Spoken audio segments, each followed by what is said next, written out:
In today's video, I'm going to teach you how to change chart data source and edit in Excel in PowerPoint.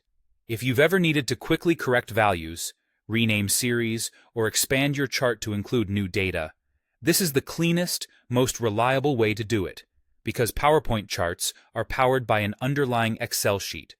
Start by clicking the chart on your PowerPoint slide. As soon as the chart is selected, you'll see the Chart Design tab appear on the ribbon.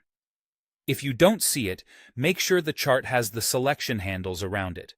Those little dots indicate it's active and the chart-specific tools are available. Next, go to the Chart Design tab, choose Edit Data, and then pick Edit Data in Excel. This tells PowerPoint to open the linked Excel sheet that feeds your chart. Give it a moment, and Excel will open with a small data set that looks familiar.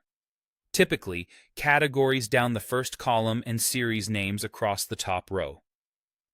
This layout matters because your chart uses these labels for axis names and legend entries. Now update the values, labels, or ranges as needed.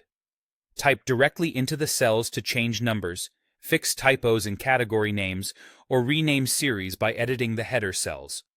Keep your data contiguous, avoid blank rows and columns inside the range, and make sure numeric cells contain only numbers so the chart can interpret them correctly.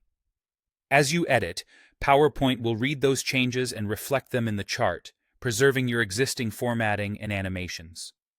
If you're adding new categories or series within the current grid, enter them adjacent to the existing data so the range stays tidy. If you need to change the data source range itself, maybe you're adding more months or a new product line, return to PowerPoint, go to Chart Design, and click Select Data. In the Select Data dialog, adjust the Chart Data range box. You can drag to highlight a larger area in Excel or edit the reference directly. Include the header row and the category labels if you want those to appear as series names and axis labels. Keeping the range clean and continuous helps the chart render correctly and keeps your legend and axis labels in sync.